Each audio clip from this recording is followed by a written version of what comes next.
Good morning. We'll be starting up here in a couple of minutes. Well, actually, I guess my clock's a little behind, so I guess we'll be starting up in about a minute. Here, we'll just make sure everybody gets logged on.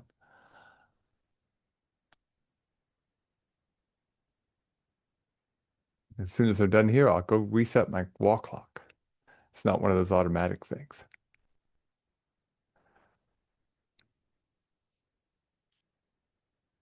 Okay, we'll go ahead and get started. Good morning and welcome to the first of the 2026, but about the fifth or sixth of our foundational webinars for the winter here. My name's David Orr. I'm the director here with the Cornell Local Roads Program. We're your New York State LTAP Center, and we're right in the middle of our webinar season. Talk more about that in a little bit. Um, we just if you haven't done one of these webinars before, and I want to give a warm welcome to those of you who are brand new, who may have started in the last week or so. Down in the lower left, you can find your audio settings. If you don't hear things, if you've got any questions or something, open up the Q&A pod. That's how we'll take input from you. Please also open up your chat pod, which is down the bottom. We will send you links so you don't have to type everything in for the polls, and or we also have a handout. Now, if the handout doesn't come in, make sure you put that in the Q&A. And I may ask you to raise your hand now and then a couple of times as we go through the course of our little webinar today.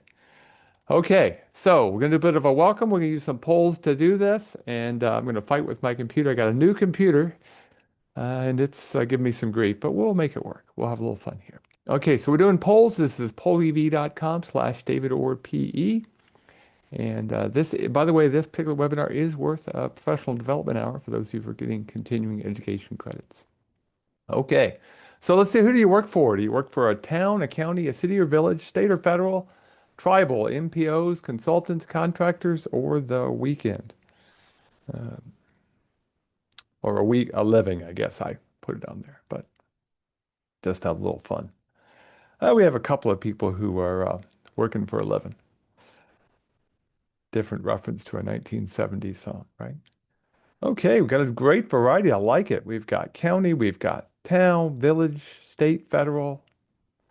Okay, we've even got some consulting firms, probably want those PDHs. So let's see what your job is. Are you an administrator? Are you a highway superintendent or commissioner or the deputy thereof? Are you an engineer, a planner, field crew, supervisor, board member? You do whatever the boss tells you to do or none of the above. And let's see, most of you are engineers, it looks like today. Though we do have some planners, we have some highway superintendents, and we have none of the above. If you do have none of the above, please put that into the Q&A for me. That helps me quite a bit to know what y'all do and where I might focus things.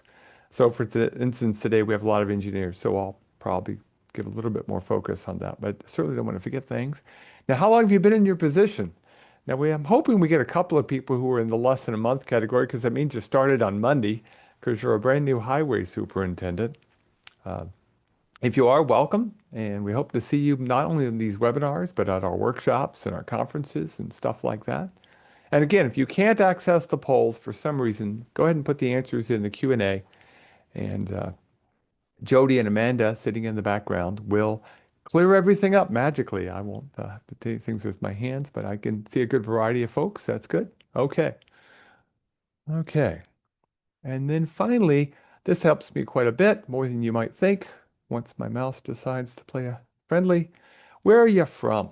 In this case, you get to click on the map, and you can actually click on the map and tell me where you're from. Okay, quite a very, ooh, we got somebody from Pennsylvania. Okay, now this is the basics of a good road, so yes, this stuff will be useful. I will mention a few New York specific things as we go through our hour together, but okay. Now, foundational webinars, again, we'll be doing our regular workshops starting in late March, but we'll be doing foundational webinars up to then. And we essentially go every Tuesday, except if there's a conflict. Like, for instance, next week, the county highway superintendents have their meeting in Saratoga Springs, so we're not going to have one that week, 2 weeks from now, excuse me. But we'll have a webinar every Tuesday when there's not some other event until we start our workshop season. Okay, so just to have a little fun, I'm talking about, basics of a good road, but really, I'm talking about anything that's pavement. So, think about all those things that you maintain. What do you call them? At the end of the sign, it says Smith blank or Jones blank or Main blank. What kind of things do you have? We have parkways. It could be something parkway, something road, something lane, something street. Yeah, you get all kinds of different names. It all means the same thing, really. Okay. It's how we get from point A to point B. And yeah, it might include a trail that's the name of trail, or it might be a trail that you pay because people walk it. In fact, when I come into work, I walk a trail that's maintained by the town of Ithaca. So yeah, so there's all kinds of names we use, but they really mean the same thing. So when I say basics of a good road, I'm really talking roads and streets and boulevards and courts and whatever it is to get us from point A to point B. So why do we build roads and streets? So just put in here, we'll build another wordle. Why do we build roads and streets? Okay.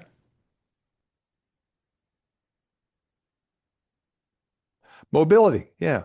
Connectivity to get from point A to point B. Okay, it's our connection. It's how we get from point A. It builds our community up.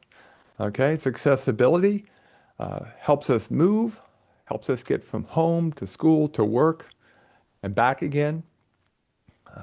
It's obviously a major component of the economy, which we'll talk about a little bit. It certainly helps us with commerce, as somebody put in the Q&A, and it certainly helps us with access. We build roads and streets because they're the way we get around in a lot of respects. And this could include the trails and sidewalks and stuff like that. But we're going to talk primarily about roads today. Now, when I think about building roads and streets, I also think about the fact that not only does it build community, but it's part of our culture, it's part of our family. And we want to make sure everybody gets safe from getting from point A to point B because we want everybody to get home safely every single day. And if you're wondering, that's my mom, my grandmother, and my uncle, who've all passed on. But again, I think about them when I'm thinking about roads. Yeah. Now, to do this right, we need to have think about the traffic that's on the road. We need to think about the structure. There's a structure to a roadway and a little bit about the geometry, especially when we're talking about safety, though that's another webinar.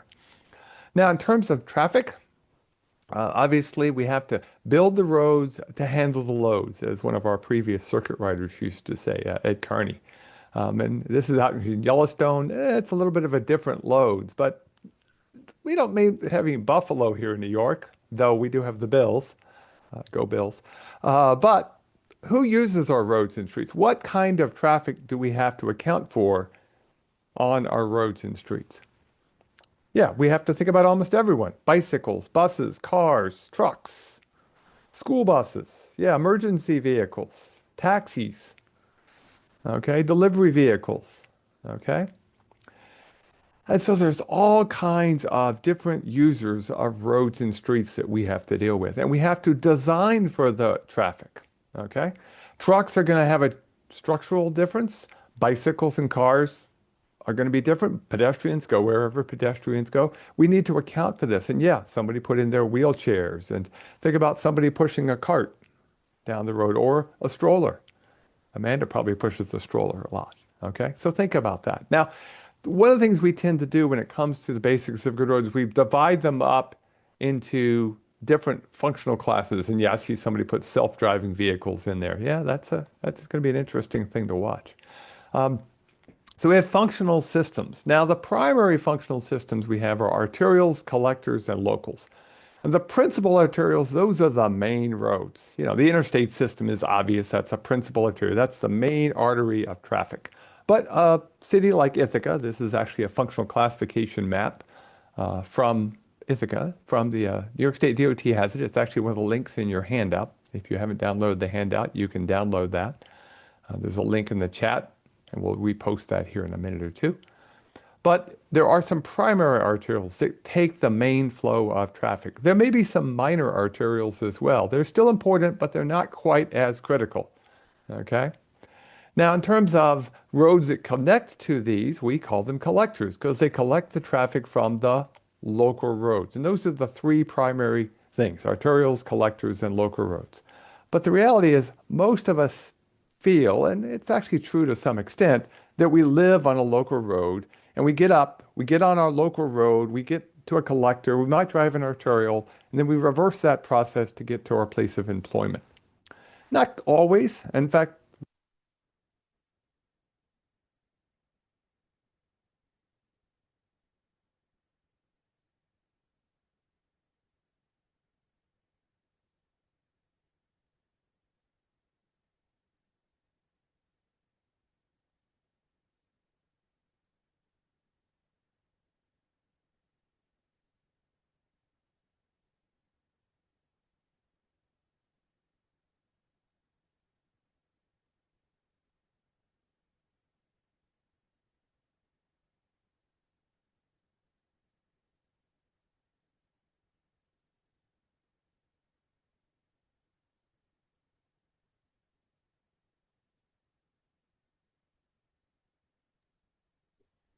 how's the sound now? Oh, better. We can hear you now. You can hear me now? Okay. Sorry about that. Okay. Okay. Sorry about that. It's a new headset. It's just the way it goes. Okay. Sorry about that.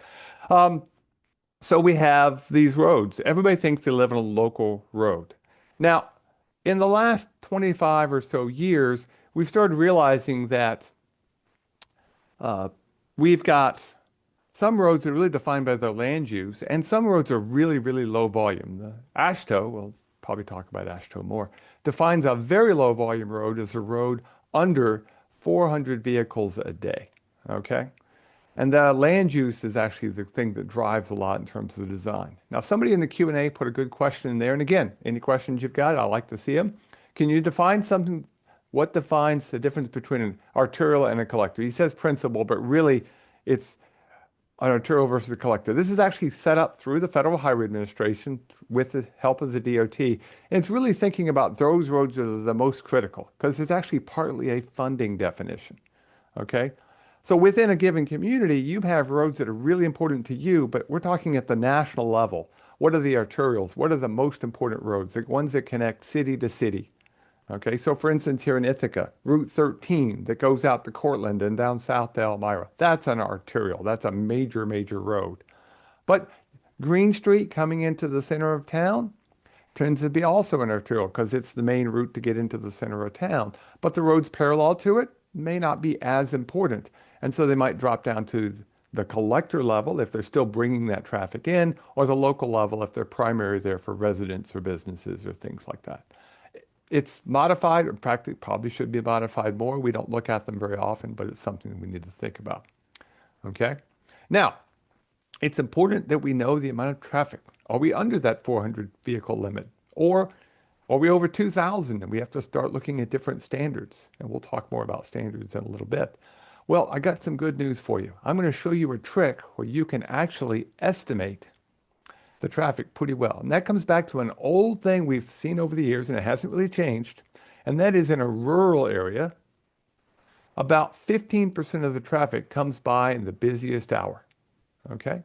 Versus an urban area where the busiest time of day for the busiest hour is about 11% of traffic. So if you do the math, you can calculate out what the traffic for the day is by going out in the busiest hour of the day. And you could put a factor, you could calculate that out by counting for 15 minutes, multiplying by 4, so you don't have to be out there for a full hour, and dividing by that percentage. Or you could do some pre-math and do a little factor. I've done those for you. A factor of 27 times your 15-minute count, or 36 for an urban area. It gets you in the ballpark. So let's just think about that for a second. If I'm standing out in a rural area in the busiest time of day, probably after work when everybody's leaving, but it could be the morning, people going to school. You know your own area pretty well, probably. If I count for 15 minutes and I see 15 cars, I multiply that times 4 and then divide that by 0.15 or 15%. It's, guess what? It's 400. That's where that 400 comes from. One vehicle a minute, busiest time of day, rural area. That's about 400 vehicles. So it works out pretty well and can give you a rough estimate of the traffic level. And so, but that, along with whether it's an arterial, collector, or local, you can get a lot of sense of how important that roadway is to the overall system. But you got to look at the land use. We think that's very, very important. Now, when you look at those maps, and it's again from the functional classification viewer from the New York State DOT or the National Highway System viewer, if you go to the Federal Highway Administration side, there'll be different colors. There's some greens that are the principal arterials, but you can also see red arterials, which are the minor arterials, blue collectors, and then everything else tan is the number color I used. We call that local. Now this happens to be the map showing Cornell University and the roads going around it. And the roads going around it are maintained by towns and or the city. There's actually a county road in there too. But the reality is those roads are really important. So within your own network, realize that those are designations that help us define the roads, but they don't define necessarily how important that roadway is in a particular community, or in this case, here at Cornell University. Certainly the main roads going through town aren't just local for the university itself. And that's going to be true in your own village or in the city or things like that. Now, in terms of the volume that is on those roads, the principal system only has about 5 to 10% of the length, but that's over half the traffic in most cases. Over half the traffic runs on the interstates and the principal arterials, what is also sometimes called the National Highway System.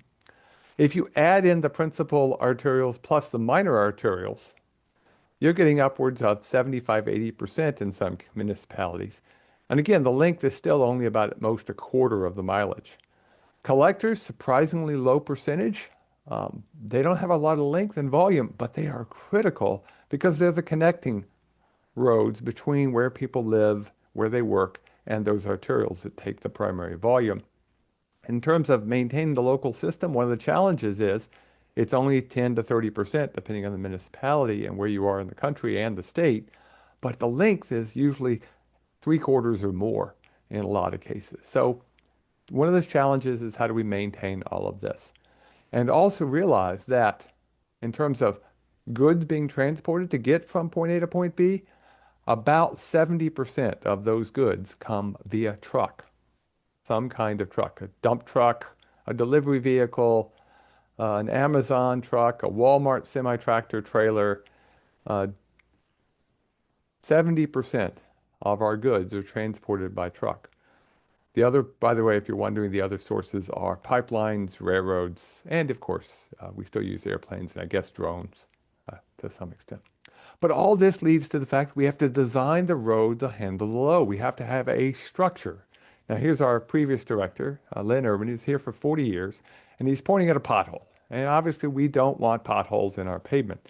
So we have to build the road strong enough. So why do we build a pavement? Why do we do it? Well, we're trying to spread that load on the subgrade, that native material we build the road on, to spread that load out, and we have to make the pavement strong enough to handle the loads. Now, one of the things we absolutely know is drainage is key. This picture is from over 100 years ago, and I know roads that look like this. The only difference is the kind of vehicle, and people don't wear hats like they used to. But the road, if you don't have good drainage, can fail dramatically. So we have to have good drainage, but we also have to have enough thickness and strength to handle the roadway. And then how do roads fail normally? Well, they don't actually fail in a single pass, except maybe on one like the one in the photograph. But they fail in fatigue. Just like when you're sitting and you're bored and you grab a paperclip and you bend it back and forth, eventually the paperclip breaks. Roadways are the same. They bend back and forth and eventually they break. Now I'm going to take a risk. I'm going to show a short video and hopefully the video will play. Let me get back my thing here.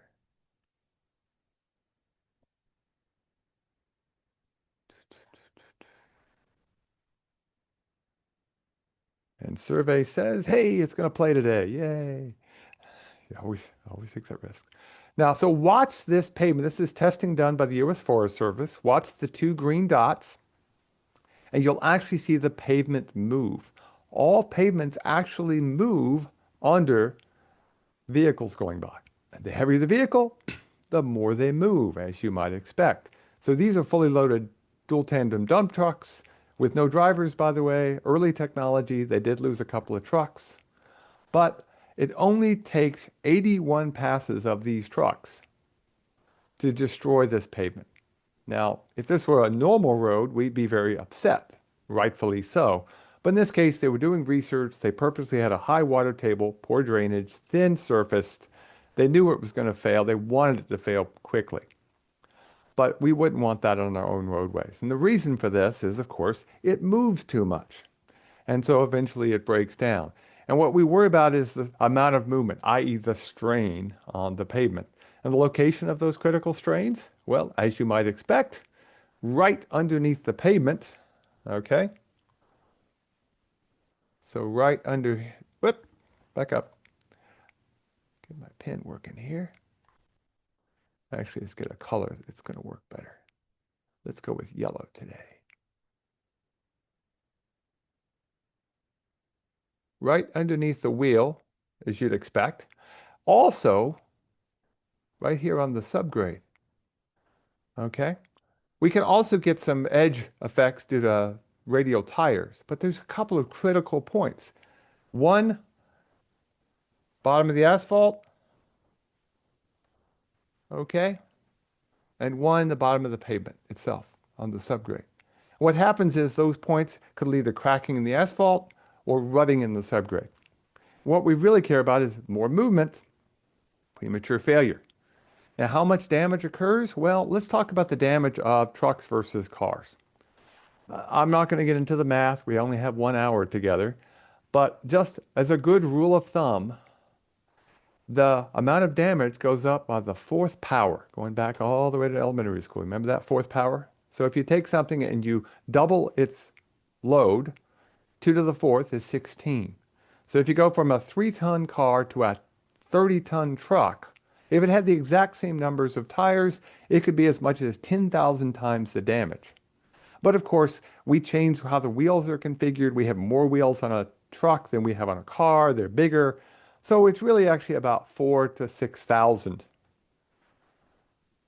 times the damage. So in other words, if you want to do the same amount of damage on a pavement, you have to have 4,000 to 6,000 car trips per fully loaded truck to be equivalent. So when we're designing the thickness of a roadway, it's driven by the trucks. If we're worrying about flow, it's driven by usually cars, bicycles, pedestrians. But of course, we have to accommodate snowplows, large trucks, all those fun things at intersections as well.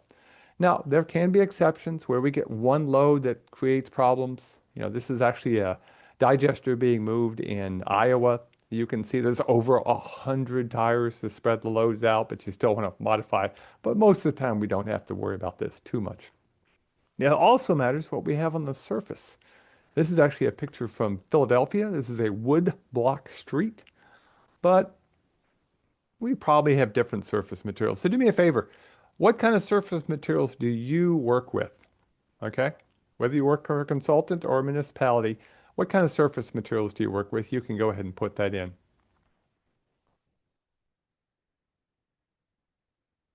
I suspect I know what the primary answer is going to be, but you'd be surprised. Let's see. We've got asphalt, obviously. We've got warm mix. Oh, we got brick. Oop, gravel. Yes, we do have gravel surfaces. That changes things. We have warm mix. I don't see a cold mix yet. Or chip seals, but I know we have some of those. If you've got a timber road, I'd love to get a picture of it. I'd like to have a New York timber road. That'd be actually pretty cool.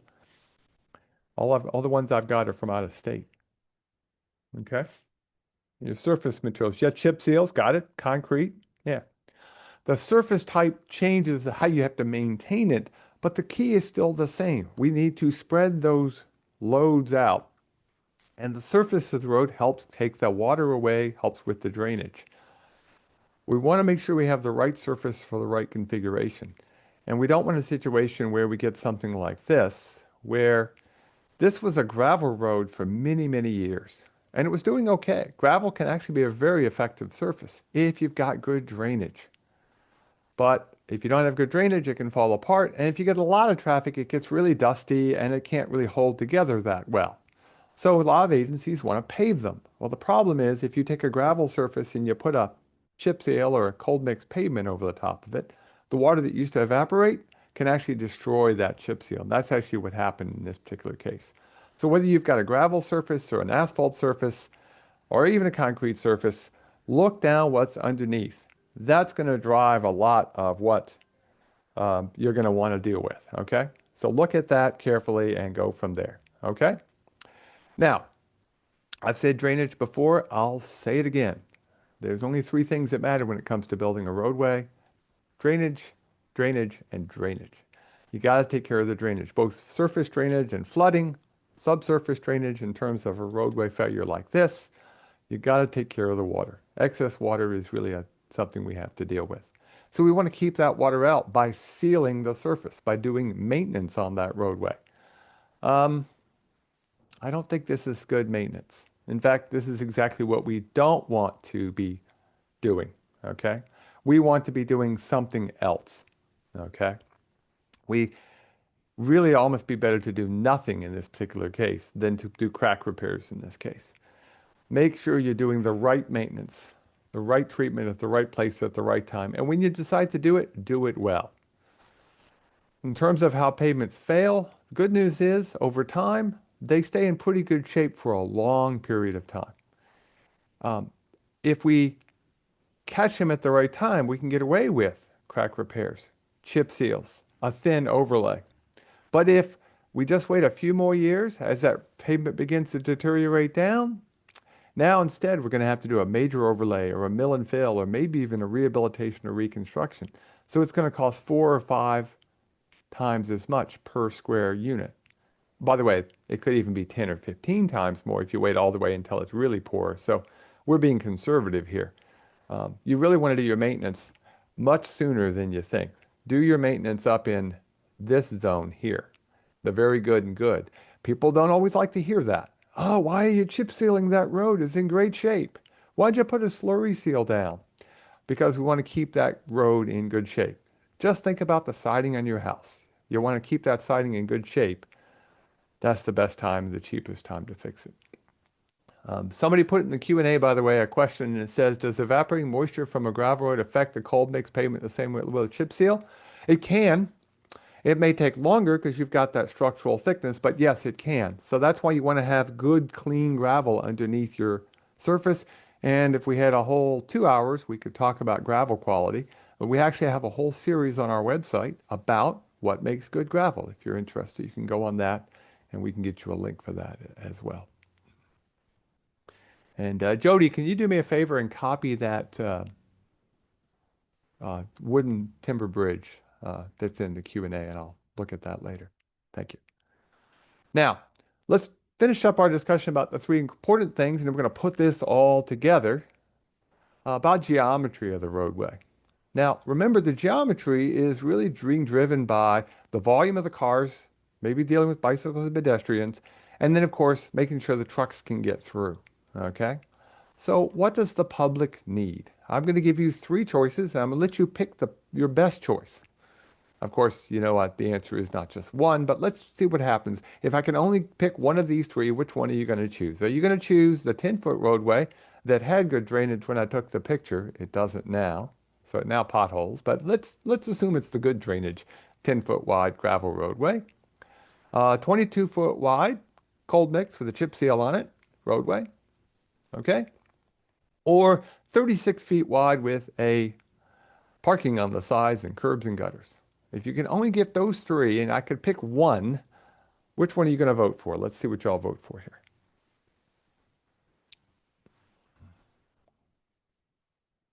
Okay. So about 60% of you are choosing the 22-foot wide pavement. Only a few of you are choosing the small, narrow one.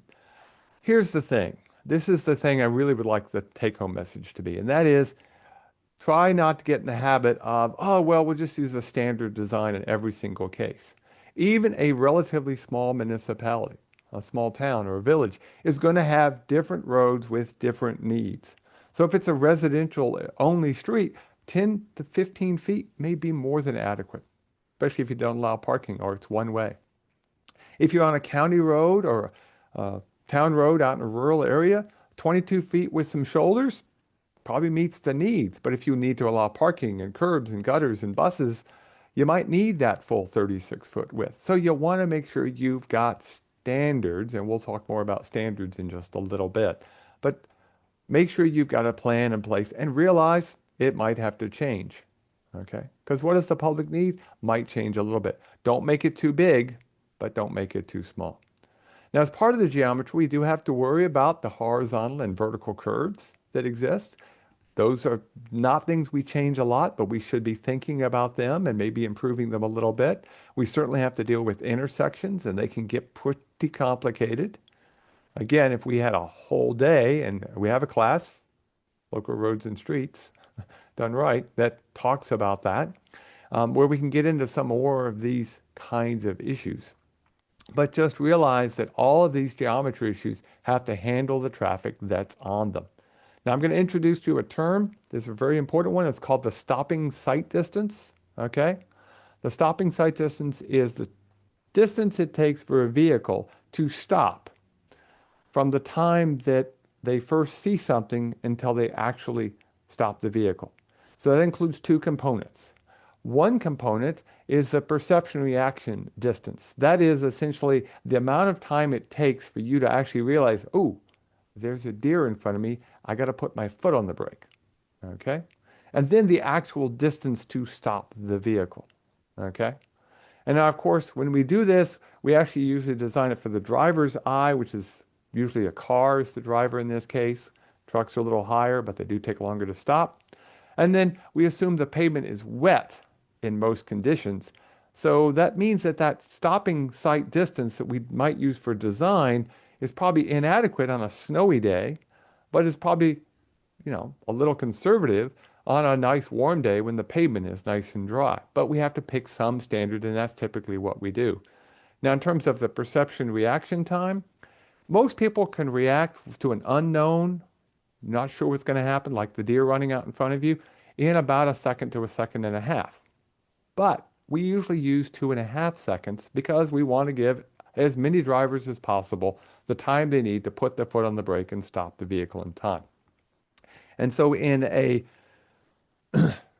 30 mile an hour village street, that stopping sight distance is only a couple of 100 feet. If you're on a 55 mile an hour road, it might get upwards of 500 feet, just under 500 feet on a, again, wet pavement.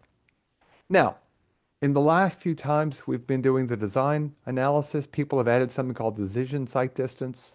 That's the new standards that are out there. What that essentially says is when you get into an urban area, you need a little bit more distance because there's all these distractions. People take a little bit longer to actually react and realize and stop. So we've added some distance in some cases. The key is, in my mind, think of it this way. Do you have enough time? So let's look at a driveway. Okay, we'll see if it's going to play. Watch the truck and count how many seconds it takes for us to go by in front of us. Okay, I'm going to do it again so you have a second chance. Here, we'll go back. We'll do it again. Count the number of seconds it takes. Okay, from when you first see the truck until it goes in front of you.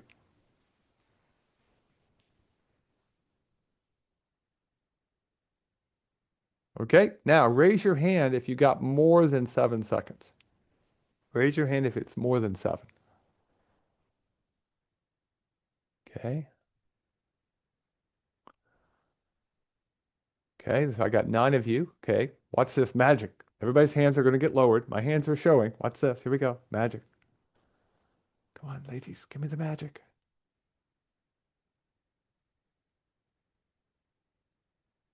People keep clicking. Hey, I'll just do it myself. Okay, now raise your hand if you got less than 7 seconds.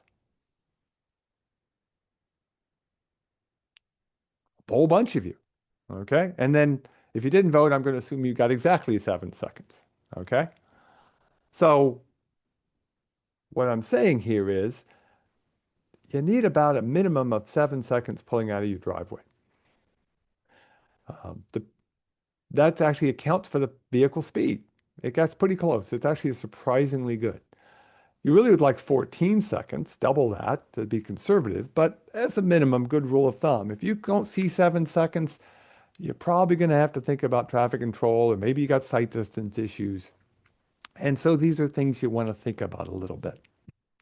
Now, why do we care about all this? Well, we talked earlier about who's using the roadways. We might get pedestrians, and we really don't want those pedestrians hurt or killed. That's just not something that we really want to have happen. And you've probably seen these statistics. This is based on testing that's been done over the years. It's been repeated. The numbers may change slightly, but essentially what it says is if you're a pedestrian and you get hit by a car at about 23 miles an hour, going a little less than the speed limit that's now allowed at 25 miles an hour, about two-thirds of the time you're going to walk away with some injuries, but they're going to be minor. But that means about a third of the time you're going to have a serious injury or could even be killed. But you jump that speed up just to 42 miles an hour, and now it's a 50-50 to even getting killed. And if it's at 58, which is just above the state speed limit, and we know a lot of people do that, now your chances of walking away are almost, less than 1%. It's a 90% fatality rate when you get hit. So we care about speeds. We want the right speeds, and we need to think about this. And by the way, we're not talking about that today, but do me a favor. Don't stand on the road when you're flagging traffic, because even if somebody hits you at 42, it's going to be a bad day for most people. So stand off to the side. Thank you. So we're going to take all of this information, what people would like to do, what they're actually doing, the geometry, and we're going to modify the horizontal alignment. And it's going to be different in an urban area where we might have intersections and we have to deal with trucks and cars and fire equipment and things like that, or even a snowplow, versus in a rural area. And then, of course, we'll have vertical alignment, and that can make a big difference between a rural area and an urban area as well. But again, it's the same concept. If it's too steep, it's just really hard to get up that particular roadway. And I know of roadways in New York State that are public roads at 18% grade. That is a hard roadway to get up. It doesn't seem like it until you start to walk it or drive it, but we'd really like to be flatter than that. Now, how do we deal with sharp curves and corners? Well, we do super elevation. And there's a whole bunch of good roads in this state for having good examples of super elevation. This is actually out along the Hudson. Um, but we can do that. And again, if we had a whole day, we'd talk about a lot of these kind of issues. But I just want to make sure you understand that this is all part of the basics of a good road. Now, one of the most important things we can do to help the public improve safety and actually maintain the roadway is to have a good clear zone. Okay? So I'm going down the roadway, I get a flat tire. Raise your hand if you haven't wanted to swerve off to the left. Here. Raise your hand if you want to swerve off to the left. I'll ask the right here in just a second. Okay, so some of you would swerve off to the left. Okay. Okay. I'm going to lower your hands. How many of you would swerve off to the right? A few more would swerve off to the right. Okay. Can't quite see if there's a ditch over there you might not want to be in, but it's not that bad. Maybe that's the right choice. Okay. We definitely don't want to swerve off to the left here, by the way. If we look to the left, we blow that picture up, we look carefully. And some of you might be able to see it, and some of you have been on my webinars before, and you've seen this picture that was taken by Jeff Scott. This particular place, the tree stumps were still there. Hard to see in the grass. Anything that is within about 4 inches of the ground surface can snag a vehicle. And so we really want to have a good, flat, consistent clear zone. Okay? That consistency of the clear zone is actually one of the most important things we can have. How wide should that be? Well, we can debate that. But for a rural, low volume road, that's at 400 vehicles or less, this actually is actually a fine clear zone. Except, of course, at the place where it's inconsistent. So if you pulled off the road for some reason, you fell asleep or you were tired, or let's be honest, people get distracted. They hit the gravel, they'll probably stop their vehicle in the stopping sight distance. But if there's an inconsistency, if there's a tree stump, if there's a culvert that's not quite wide enough, or there's a utility pole in the bad spot, people might hit it. So part of the basics of good road includes the side of the roadway. So this all comes down to geometric standards.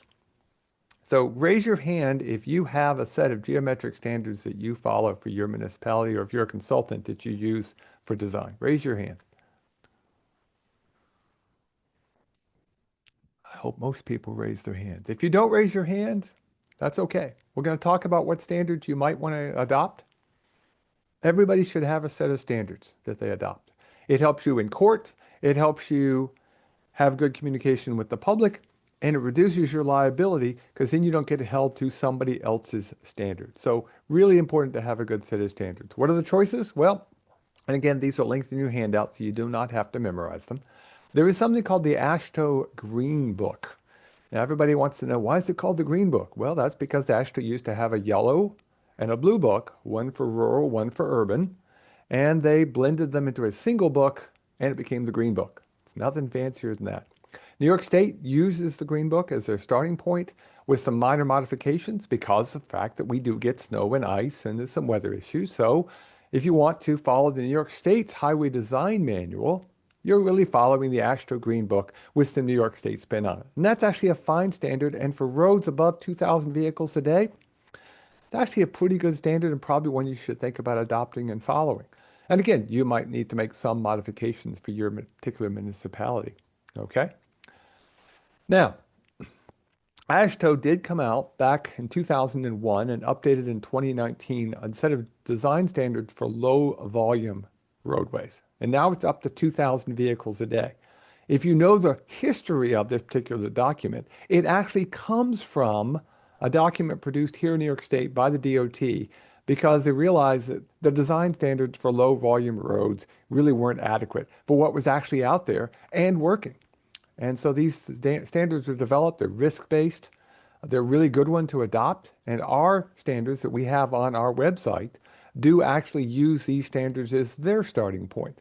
So you could develop your own, or you could take existing standards, ours and the state DOTs, and make your own. And that's what I'd recommend, because again, then you're going back to a standard that somebody else supports.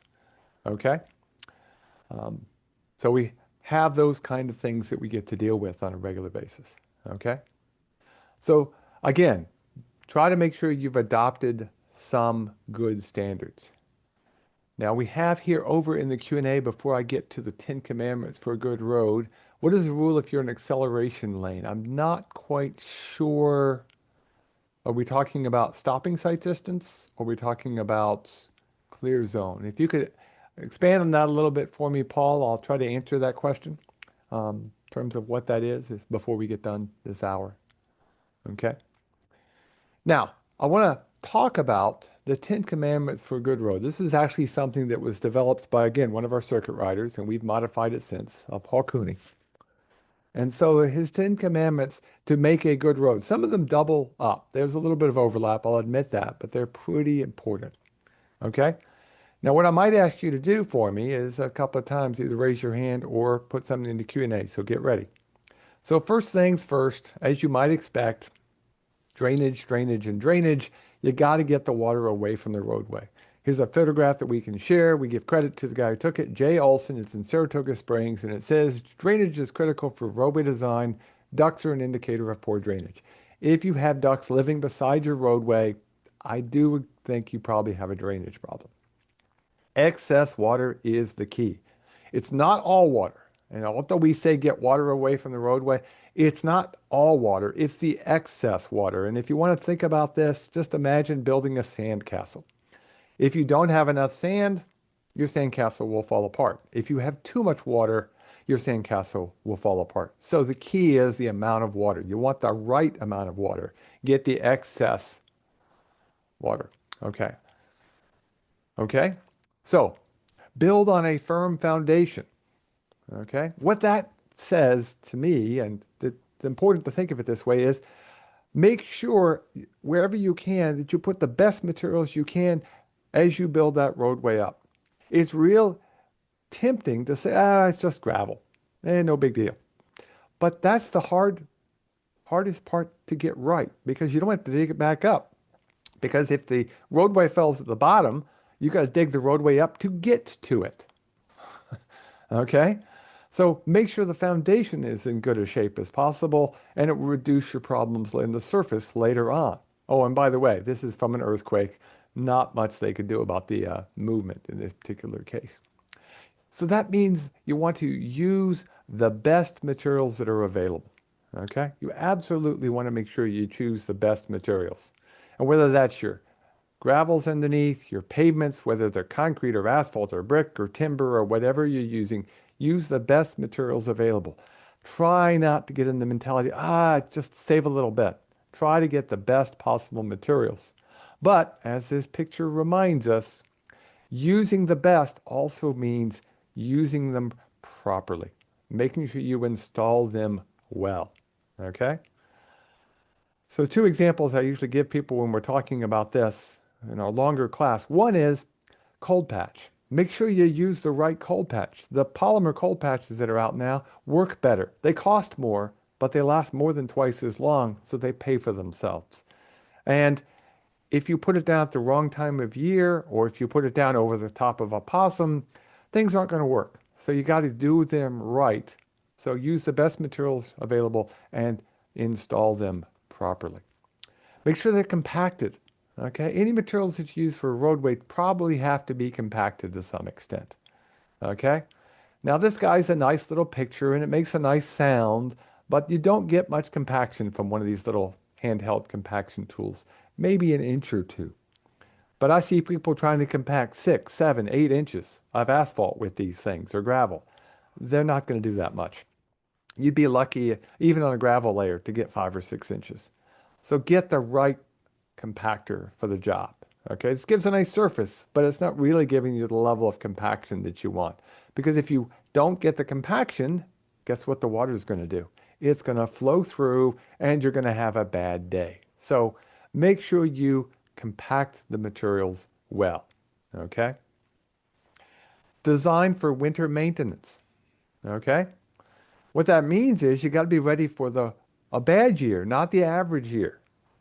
If you had designed your budget around the last 2 years or 5 years before this one, you'd be having a bad time right now because we've had more snow this year than we've seen in several years.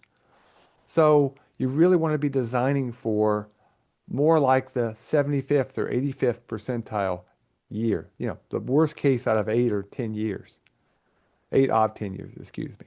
Um, and of course, you also want to think about that when you're doing the road geometry and the layout. So I'm going to ask you to raise your hand. How many of you have or have worked with roundabouts? Raise your hand if you've worked with roundabouts. I expect a few of you.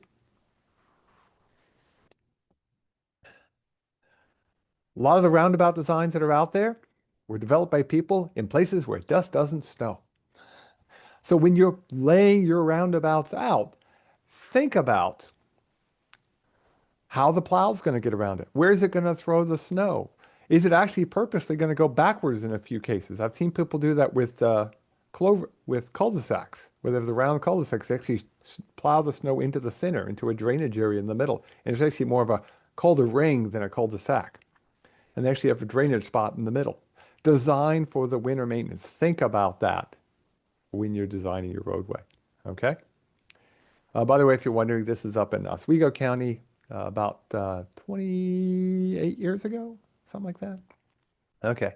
Design for the traffic loads and volumes. Okay. Build the roads to handle the loads. More expensive up front, lot cheaper long term. That means you're going to have to deal with different kinds of traffic. And it might mean you're going to have to deal with heavier traffic. And it might mean you have to post the roads now and then to limit them during the spring thaw until you can get back in there and do the right thing. So you might have to do some seasonal postings. But the seasonal postings need to be adjusted depending upon, guess what? The weather. Right now, we're actually about to hit a thaw period. If you'd expected your roadways to be frozen all winter and you don't post them until March, you're going to have a bad week coming up because we're about to hit 40 and 50 degrees and the ground is frozen. So we're going to get a thaw period this next 2 weeks. And yet almost nobody puts a posting up this time of year. But we really probably should if we needed to post the roadway to handle that. Okay. And by the way, that's an 8-ton limit. You really should design whatever that limit is to match. Okay. And then you should only pave your roads when they're ready to handle it. Okay. This particular picture I took on the day after it was paved. Yeah, was paved the day after. Um, Let me just see if I can get my pen to work here. There we go. Right here, that hole you see is actually water coming out. There's a spring there. And sure enough, shortly thereafter, it became a pothole. Don't pave the road until they're ready, but that also means that you might not be able to pave it when you really like to because of the weather. You really don't want to be doing your chip seals and your cold mixes really after Labor Day.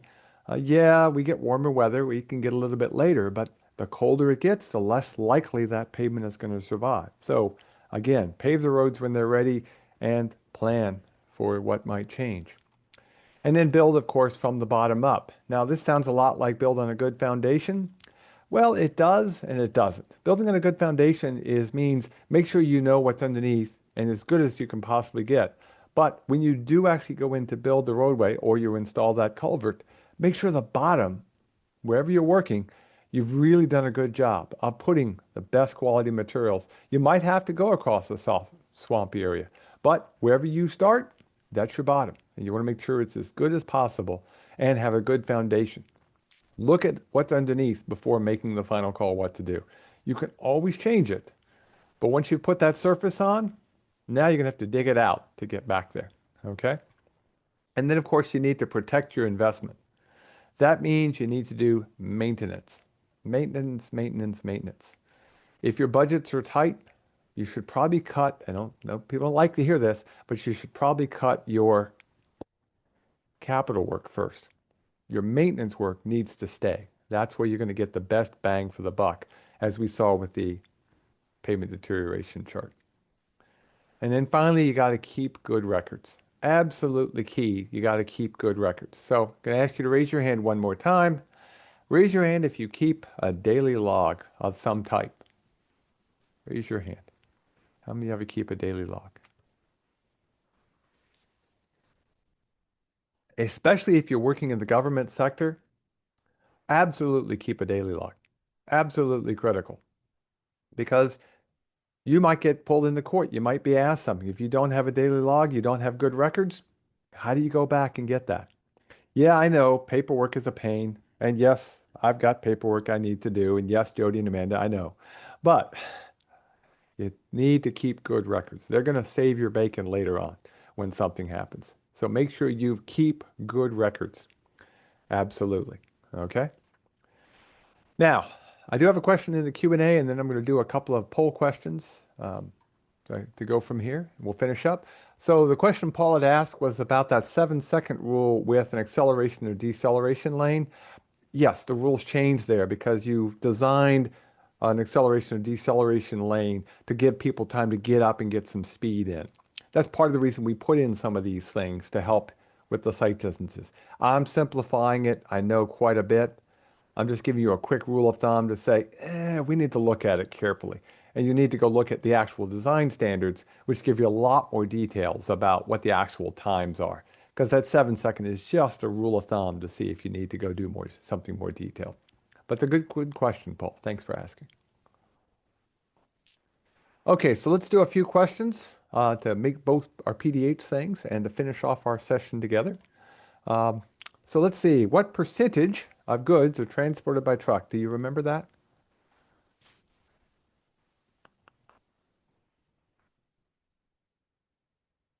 And we'll go down since nobody got the lower ones.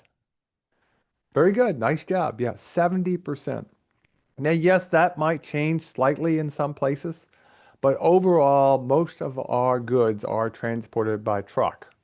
And in fact, there's some evidence it's actually going up some, but I typically use the 70% rule. It's close. We don't always realize how many things are transported by pipelines and rail, but 70% of our goods do wind up getting on a truck at some point. Okay, let's go with the next one here. How many car passes needed to the damage of one fully loaded truck? What do you got here? Went too far. Okay, we got quite a variety here. We've got everything from 10 to 100 up to 46,000. We've even got a few people over 6,000. Now, this is just a general rule of thumb. And it's for all trucks combined. So, of course, obviously, a really heavy truck is going to do more damage than a light delivery vehicle. As someone mentioned, an Amazon delivery vehicle, yeah, that would be considered a truck, but the average truck. So, we're talking a fully loaded dump truck, say, for instance. And the answer is, yeah, 4 to 6,000 times the damage. A single really heavy semi tractor can do a little bit more, but surprisingly, a fully loaded 10-wheel dump truck may actually do less damage than a fully loaded 6-wheel dump truck. Because again, there's more tires, they spread that load out. And so it's one of those weird cases whereby you can actually do less damage because you got more tires to spread the load out. And again, we're talking first level basics. If you really want to get into it, we can help you with that. If you're trying to design your roadways to handle the loads, we have tools for that we can help you with. Be glad to help you there. What's the perception reaction time we actually use in geometric design? Not the one that most people actually probably have. What do we actually use? Do you remember what I said? Let's see what y'all come up with. Yeah, very good. Yeah, we use 2.5 seconds. Most people are down in the second to a second and a half range. Okay. For something unknown. And by the way, one of the reasons we put up work zone signs, those 3 signs we put in advance of a work zone, is to reduce the reaction time. Because if you're ready for something, your reaction time, you can almost cut it in half. You can get down in the half second or less reaction time. Because if everybody only had a 1.5 second reaction time, baseball would be a pretty boring game. Strike one, strike two, strike three, game's over. So if we're ready for something, we can react faster. So putting up good signs can really help us. But we know a lot of times people may not be paying attention, so we typically use 2.5. And that covers about 85, 90% of most drivers. There's always a few people who just don't react quick enough. Okay? So those are our questions. A basics of a good road. We like good roads. And just as a reminder, we've already answered this question, but let's see if you got any new answers here. Why do we build roads and streets? Access, travel, community, getting from point A to point B. There's lots of good reasons we build roadways. And those roads and streets really help us create the communities that we've got. And a good roadway is one of the most important parts of our overall community. With that, I do want to remind you we have a whole bunch of other webinars coming up. Next week is departmental duties for highway departments. We're going to be talking about worker safety, culverts, work zones, traffic safety, grants and money, snow and ice, pavement maintenance, and we are going to be doing a federal aid workshop at some point. Once I get a Thursday, I'll set that up. It'll be a Thursday. I just don't know which one yet. Sometime in early February is what I'm looking at right now. With that, any other questions you want to throw over into the Q&A pod? I'll answer. We got a minute or two before we have to shut off. Or, we don't have to shut off, but a minute or two, we can answer any questions you've got. And remember, you're always welcome to send us a question. Just send me a question directly at david.orr@cornell.edu or go on our website, NYSLTAP.org, or just search for Cornell Local Roads. We can actually do things.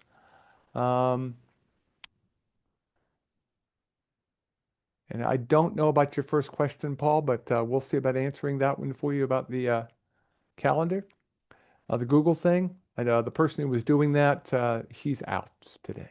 So, but I'll check on that. I know we're trying to be able to download the Google Calendar, so we'll check on that. With that, everybody have yourself a great day. Careful of the rain this afternoon. It might be slippery in a few spots where there's still ice underneath. And we'll talk to you on another webinar. Thank you. Bye-bye.